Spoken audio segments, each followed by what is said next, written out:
আজকে আসছি উদেশের স্কুলে কনফারেন্স মিটিং করতে। প্রতি মাসে বা সপ্তাহে ডাকে প্যারেন্টসদেরকে, তা আজকে আমাদেরকে ডাকছে, তো আমরা আসছি স্কুল ছুটির পর। দেখি এখন ওনারা কি বলে। এই যে এটা হচ্ছে উদেশের স্কুল, তো এটা হচ্ছে উদেশের স্কুলের এরিয়াটা। এই পুরো লটটা ধরে যাওয়া লাগে।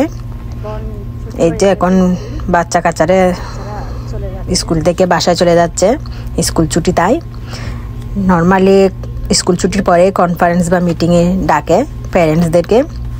তো আমাদেরকেও ডাকছিল 3:30টার সময়, তো আমরা আসলাম। ইনি হচ্ছে উদেশের মেইন ক্লাস টিচার, তো উনি আমাদের জন্য ওয়েট করতেছিল। আমাদের সাথে ওনার মিটিং হবে। উনি উদেশের সম্বন্ধে আমাদের বলবে, ওর অ্যাক্টিভিটিস এবং ওর পরীক্ষা নিচে পরীক্ষার ফলাফল দেবে এবং ওর কিসে ভালো খারাপ সব বলবে। তো এখানে প্রথমে চেক আউট করতে হবে। তো উনি আমাদের নাম জন্ম তারিখ নিয়ে দিতেছেন, কার্ড দিচ্ছেন একটা। এগুলি সব বাচ্চাদের হাতে করা ড্রয়িং, এগুলি কি সুন্দর করে সাজায় রাখছে দেখেন। এখানকার স্কুলে বাচ্চাদের এত সুন্দর করে সব কিছু প্রায়োরিটি দেয়, কারণে বাচ্চারা স্কুলে আসতে চায়, বাসার থেকে স্কুলকে বেশি পছন্দ করে। আর ওর ক্লাসরুমটা আজকে দেখাবো আপনাদের, কি সুন্দর ক্লাসরুম, যার কারণে বাচ্চারা স্কুলে সবসময় আসতে চায়। এটা হচ্ছে উদেশের ক্লাসরুম। এখানে 17 স্টুডেন্ট আছে। তো ক্লাস টিচার আমাদের সাথে এখন কথা বলতেছিল। তো উনি আমাদের বলতেছিলেন উদেশের ব্যাপারে। ওর রেজাল্ট দেখাবে এখন, ওর রেজাল্ট সম্বন্ধে বলবো কিসে ভালো করছে, ওর অ্যাক্টিভিটিসগুলো স্কুলের মধ্যে সারাদিন কী করে এগুলি বলতেছে।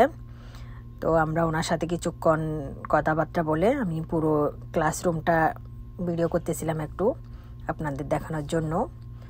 এটা হচ্ছে ওর মার্কশিট, সব বলতেছিল ম্যাথে ভালো, সায়েন্সে ভালো, এগুলি দেখাচ্ছিল কিসে নাম্বার বেশি পাইছে কম পাইছে। তো ওদের ক্লাসরুমে এত সুন্দর এত কিছু আছে, এই কারণে বাচ্চারা স্কুল আসার জন্য বায়না ধরে। দেখতে পাচ্ছেন কত কিছু খেলনা টয়, এগুলি দিয়ে যে আমার জন্য মাদার্স ডের গিফট বানাইছিল, হাতের ব্রেসলেট একটা, আর কত জিনিস দেখতেছেন কি অপূর্ব। চারদিকে সব বাচ্চাদের মনোরঞ্জনের খেলনাগুলি সব দেখেন, একদম ওয়ার্ডগুলি ফোলার মধ্যে লেখানো, ওই যে ফোমের মধ্যে।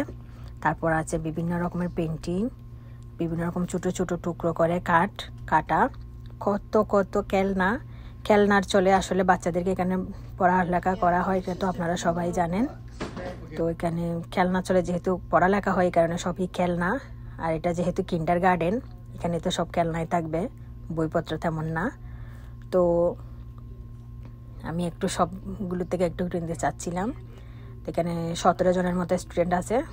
দেখুন উনি বলতেছেন, with the new vetting of the books, I'm not allowed to give the books to the student individually.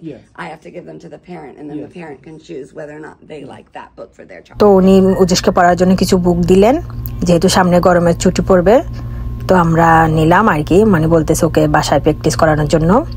এই পুরো ক্লাসরুমটা দেখেন কি সুন্দর না, এখানকার ক্লাসরুমগুলো এত সুন্দর।